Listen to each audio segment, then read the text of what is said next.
Hello, I'm Maria, and I will start with introducing myself a bit to you. I'm from Austria, the middle of Europe, and I grew up in Vienna. My parents are refugees from Slovakia.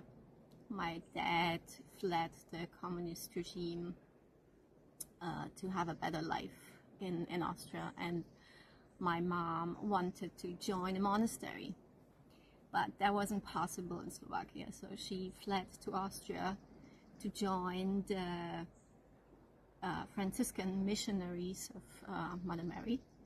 And she fled to Austria when she was 18, which is very brave, and she lived in a monastery for 4 years.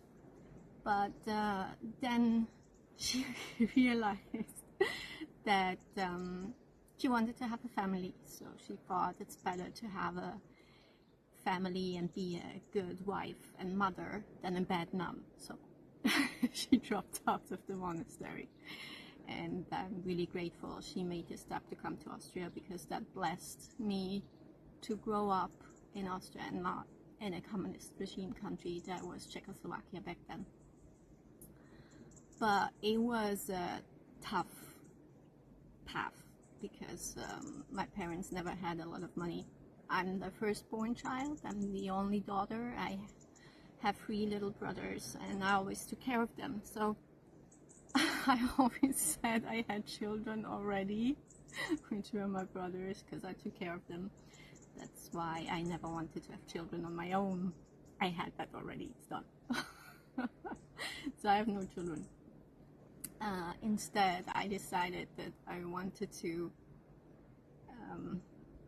change something. I didn't want to live the life my parents lived, with no money. There was never enough. It was really tough. So I decided I want to study. I want to build an empire and earn a lot of money. Yeah, so I went to university. I finished 2 master degrees. I studied psychology and business administration, and I decided I want to build companies. And that's when I met my first husband, and we built 7 companies in 4 countries, and built a software integration business, which was quite successful. But yeah, I wasn't happy. I just put all my passion and energy into building these businesses, but the relationship wasn't so lovable. And I always questioned, is this love? Can this be love? And that was our biggest fight, because he used to say, don't take that away from me. You're the love of my life. How can you question my love? And I was always, nah, I don't think that's love. But yeah, so that whole thing didn't work out. And then COVID hit, and he was in a different country, and I was in a different country, and I have to say now that since I'm young, I feel a lot, and I see things other people don't see. And usually when I point out these things to others, it causes strange situations. So I stopped doing that. And that started being really intense when my parents divorced when I was 12, 14, and my mom had different boyfriends that were not so nice. So I always started to run away, and I didn't want it to be at home, and I tried to stay away. So that was my strategy when something didn't work out. Maria runs away. Yeah, and then one of these partners of my mom, that's one of the books. He was quite a monster, and he killed my brother when I was 18. And I was convinced he should have killed me because he started shaking in my presence, and he was very uncomfortable when I was around. So I always thought, why should he kill my brother? He should have killed me. And I could not forgive myself that I was still alive, because that day really strange things happened, and I was very sure that I should have been there and I should be dead. So I got into this circle of wanting to die. And I started my studies at university, and I met people from Ekankar, which is the some people call it a cult, but I call it the community for the science of soul travel. So with 18, 19, I started to do extensive exercises to leave my body. This is 30 years ago now. So 30 years ago, I started this journey of, I need to get out of here. This body makes no sense to me. I need to leave. So I started all these soul travel experiences. I won't dive into that right now, but during this time, I developed a lot of exercises. And that exercises almost led me to lose my mind, because these other worlds were more real to me than this one. So I always kept touching the floor. Just, am I here? Is this physical? Where am I? So it really, all these worlds started to merge into each other, and at some point I totally lost it. And I had entities in my apartment that didn't want to leave. And I just thought, put me into a mental hospital, or I need to stop this. So from one day to the other, I stopped that. And I decided, no, I'm still here. I'm almost 30, and I'm still here. There must be a reason for it. So I stopped all the exercises. But, and now I jump back. But when COVID hit, and I was separate from my former husband, and I thought, what is this all about? I started to do these exercises again that I did back then. And I was very surprised, because they were so much stronger. So certain states that took me hours to get into when I was 20, 22, 24, took a couple minutes. And I thought, whoa, what happened? So I really dived back into the spiritual exercises that I learned 30 years ago. And this led to really intense states. And I thought maybe I'm more grounded now, because I concentrated on physical life. So maybe that's why they're more intense. And I thought I need to try to integrate this all somehow. So during COVID, I stumbled over a Joe Dispenza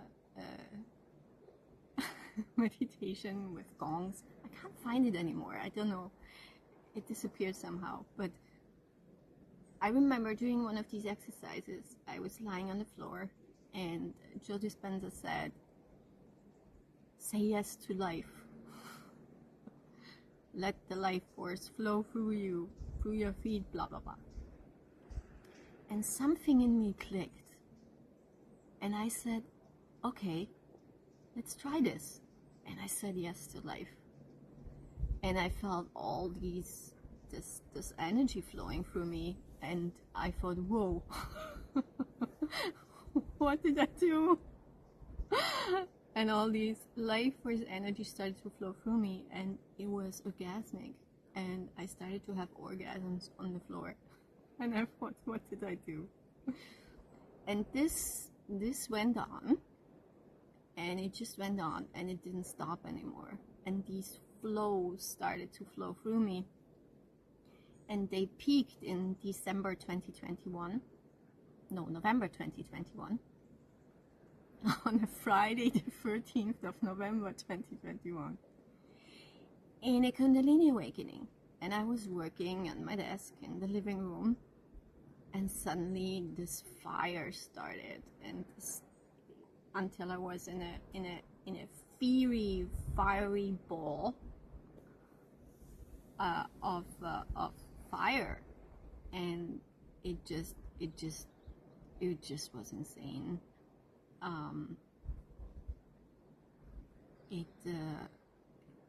It was a constant orgasm. And everything was on fire. It was like a fireball, like this big, and I'm inside of the fireball, and I'm just shaking, having orgasm like feelings, and it went on for more than 3 hours, almost 4 hours. And I was sitting on my laptop typing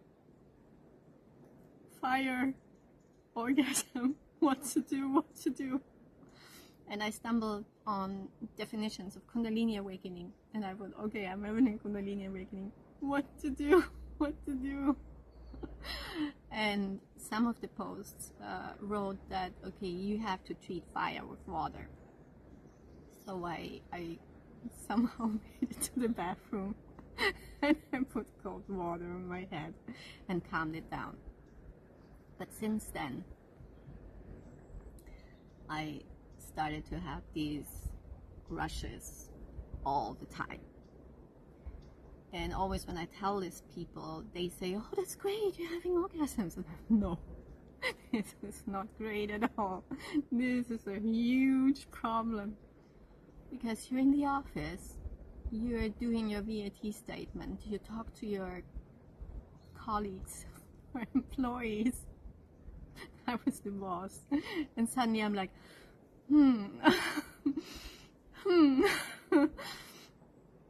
give me a minute. And I had to leave the room. And it's just, you can't, it's not, you just can't go on like that. So I was searching for ways how to deal with this. And I stumbled upon the Kundalini awakening guru in India, and he took me on as a student, and we were having sessions 3 to 4 times a week for an hour, and we were meditating together, and he taught me how to breathe through this. It helped, but not completely. So when my divorce was through, I started to go on this journey of how to deal with it. And I think this Kundalini awakening was the reason for everything breaking apart so fast, because when this life force rushes through you, there's nothing that can stay in its way. It's just rushing through, and you have no chance to resist. It just burns away everything that's in its path. So I had to move out. I couldn't stay in a place where I was anymore, so I moved out. Within 1 month I started searching, and within 2 months I moved out. I had to change so many things, and the marriage broke apart, and since we were business partners, and yeah, he had more shares than I did, he just threw me out. So I wasn't managing director anymore. Everything just started falling apart. And the strange thing was, since everything was leaving me, I was totally fine, and I knew the universe has my back, and it will be okay. But I was not knowing what to do, so I wished for a van, and I got a van, and I just left. And I just started driving, and people were asking me, where are you going? And I said, I don't know. I don't know. I just drive. I just drive, and I just follow my heart. And suddenly I ended up in Stonehenge in England, and I fell in love with South England, so I stayed in England for a while. But life took me different roads, but that's literally the story. So I always had these encounters with different entities or ghosts or deceased children that I talked to, and these other worlds were much more real to me than this world. And after I tried to build a life here, it seems I got grounded enough to to get back on my path, and that's where I am now. And I was traveling the world searching for what's love. I really want to know what love is, and the universe brought me the answer. I went through a lot of experiences that showed me what love is not and how it's not feeling.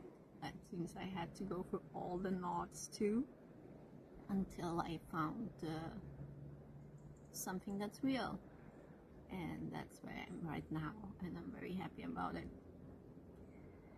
So that's me in short.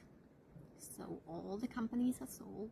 I'm selling everything. I sold my apartment. I'm selling even more. Everything needs to go. And I'm building more freedom for myself and the life I'm living, and I'm more happy than I ever was before. So yeah, I'm very happy to be here. So that's my life in short, and it's still ongoing, and I'm very happy to share it with you. So thank you for still being here and going through my story. If you have any questions and want me to elaborate on anything more, just let me know. Thank you, and see you in a bit.